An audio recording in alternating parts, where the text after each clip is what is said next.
Sunny sir, are you getting a little defensive और pharma sector को आप सीरियसली ले रहे हैं इस समय?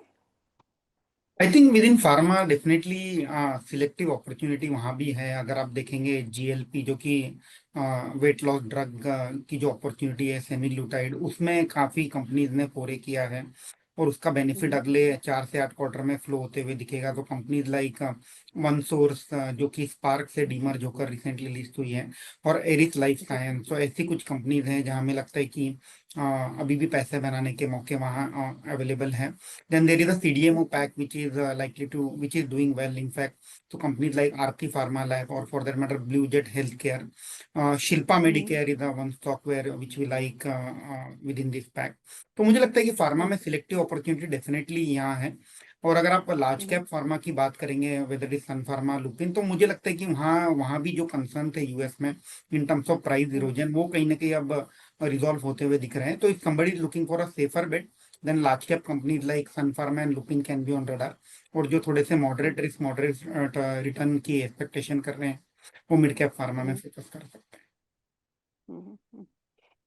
Brajesh ji, Dabur, ITC, United Spirits, Radico, इनमें आज थोड़ा बहुत हरा निशान देखने को मिल रहा है। हालांकि कंजम्पशन स्टोरी पे हम सारे बहुत बुलिश है, लेकिन कंजम्पशन के अगर प्योर प्ले देखा जाए एफएमसीजी, वहाँ पे कोई हलचल नहीं देखने को मिल रही।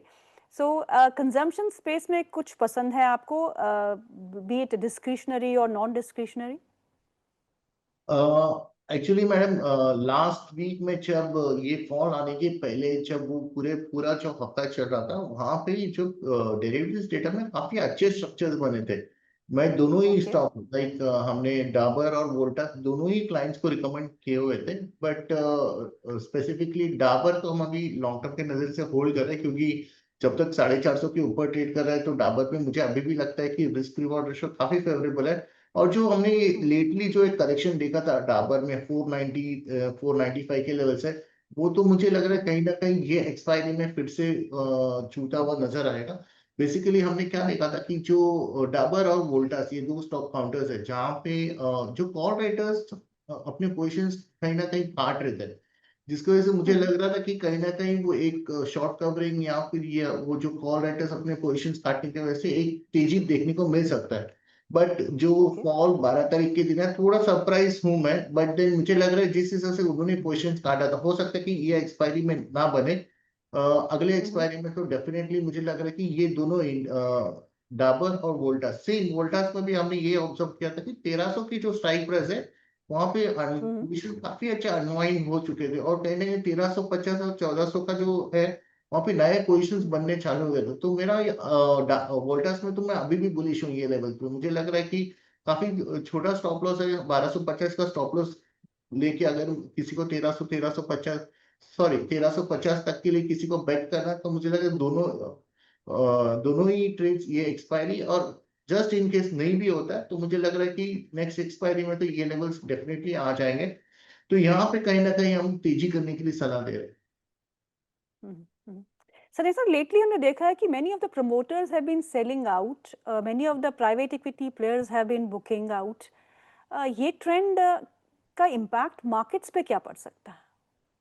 आई think to some extent definitely liquidity कहीं ना कहीं डाइवर्ट हो जाती है जब बड़े ब्लॉक्स हम देखते हैं मार्केट में आते हैं। But again that is ensuring कि जो एक्सेस लिक्विडिटी जो डोमेस्टिक इंस्टीट्यूशंस के पास या फॉरेन इंस्टीट्यूशनल इन्वेस्टर के पास है, वो कहीं ना कहीं डाइवर्ट हो रही है, और they are getting parked in a good quality company.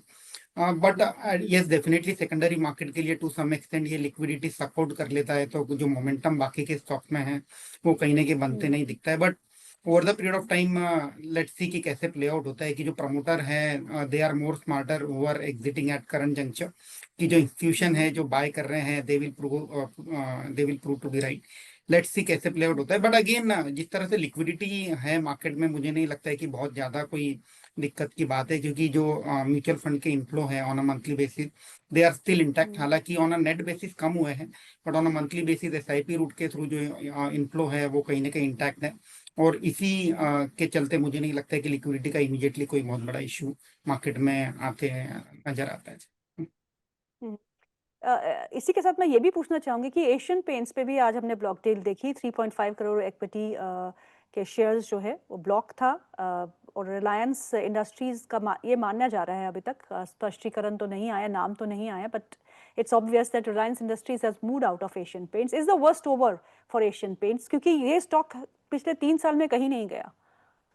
मैं ये नहीं कहूंगा कि worst is over for Asian Paint. मुझे लगता है कि पूरे इंडस्ट्री में जो कॉम्पिटिटिव इंटेंसिटी जिस तरह से बढ़ी है, तो अभी भी मार्जिन में जो प्रेशर है वो बने रहने की उम्मीद है।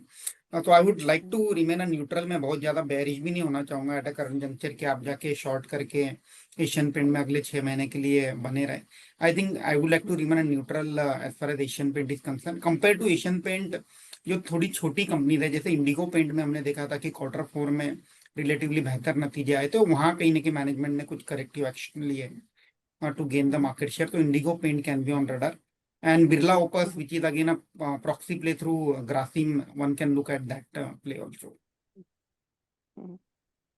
रियल एस्टेट से सेक्टर में हमने एक अच्छा मोमेंटम देखा। आज डीएलएफ ने कहा है कि 5,500 करोड़ के नए लग्जरी होम्स वो गुड़गांव में बनाएगी। वहीं Godrej Properties to develop land parcel in Bengaluru for 1,500 crore का रेवेन्यू पोटेंशियल रखता है वो लैंड पार्सल। तो दोनों ही स्टॉक्स जो है कैसे लगते हैं ब्रजेश जी आपको? डीएलएफ जो है करीब करीब आधा फीसदी मजबूती के साथ कामकाज करते हुए, गोदरेज प्रॉपर्टीज में भी थोड़ा बहुत मोमेंटम बना हुआ है, क्या करना है? मैडम मेरा हमारा व्यू पॉजिटिव रहेगा क्योंकि ये सेक्टर जो रियलिटी का है वो काफी स्ट्रांग है। सो कहीं ना कहीं ये जो मोमेंटम है, लाइक अगर मार्केट यहाँ से सुधारता है तो मुझे लगता है कि ये सेक्टर वापस थोड़ा आउट परफॉर्मेंस दिखा सकता है, क्योंकि इसका जो वीकली और मंथली का जो टाइम फ्रेम का जो फॉर्मेशन है वो अभी काफी पॉजिटिवली प्लेस्ड है। जरा भी करेक्शंस आता है तो इसमें वापस बाइंग देखने को मिलता है। तो डीएलएफ में ये मानना है कि कहीं ना कहीं ये वापस 900 के ऊपर इजीली जा सकता है। ये ट्रेडिंग के नजरिए से बता रहा हूँ। अगर लॉन्ग टर्म के नजरिए से अगर हम पोजीशन होल्ड करते हैं तो इसको हम 1100 के आसपास देख रहे हैं। तो हमारा व्यू काफी पॉजिटिव है। बाय एंड डिक्लाइन की स्ट्रेटेजीज फॉलो करते हैं जब भी इसमें एक अच्छा करेक्शन या प्रॉफिट बुकिंग देखने को मिलता है। और लेटली जो प्राइस पे मिल रहा है मुझे लगता है वापस हम इसको फिर से बाइंग किया जा सकता है। गोदरेज की अगर बात करें तो गोदरेज प्रॉपर्टी में भी हमारा ओवरऑल पॉजिटिव है, बट उतनी लंबे नजरिए से हम थोड़ा कॉशियस है। टेक्निकली मैं इसको करीब करीब 2650 के आसपास देख रहा हूँ। तो ये एक ट्रेडिंग अपॉर्चुनिटी डेफिनेटली दोनों क्वार्टर्स में है।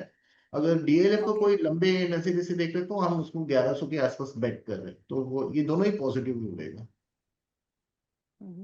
सनीता, जून का महीना खत्म होने वाला है, अब अगला हाफ बचा हुआ है, 6 महीने बचे हुए हैं 2025 के।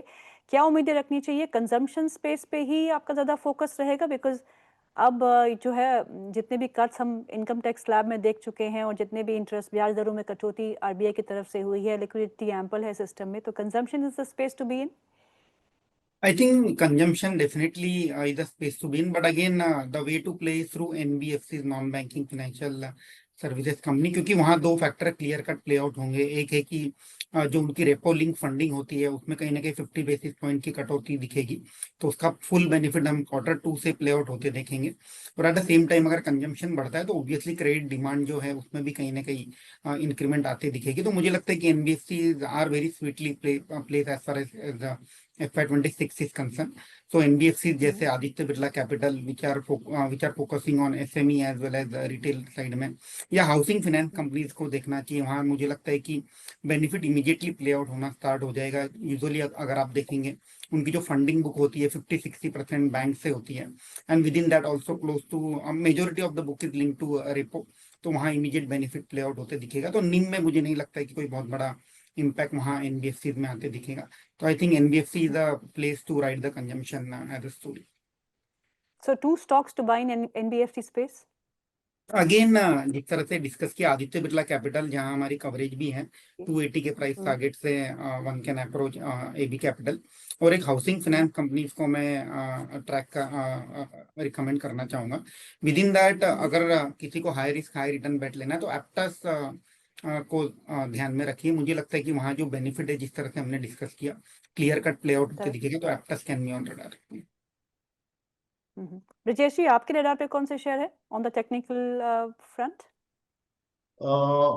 हाँ जी, हमने टीवीएस मोटर पे कॉल इनिशिएट किया है मैडम। तो मुझे लग रहा है टीवीएस मोटर पे जो स्ट्रक्चर है, एक रेंज ब्रेकआउट अभी भी आना बाकी है। तो मुझे लगता है आने वाले दिनों में एक रेंज ब्रेकआउट हम टीवीएस मोटर में देख सकते हैं। और करीब ओके 2900 के आसपास हम इसको अगला हफ्ता 10 दिन में देखने को मिल सकता है। तो जिनको भी ट्रेडिंग अपॉर्चुनिटी ढूंढ रहे हैं वो टीवीएस मोटर्स में ले सकते हैं। और सीजी पावर एक स्टॉक है जहाँ पे बहुत स्ट्रॉन्ग कंसोलिडेशन देखने को मिला। हालांकि अभी जी थोड़ा सा रेजिस्टेंस ले रहा है 700 के आसपास, बट जो डेटा जो बन रहा है धीरे धीरे वो मुझे लग रहा है कि ये 700 के लेवल क्रॉस कर जाएंगे। तो सीजी ओके पावर और टीवीएस मोटर दोनों में मुझे लग रहा है हफ्ता 10 दिन में एक अच्छा मूव देखने को मिल सकता है।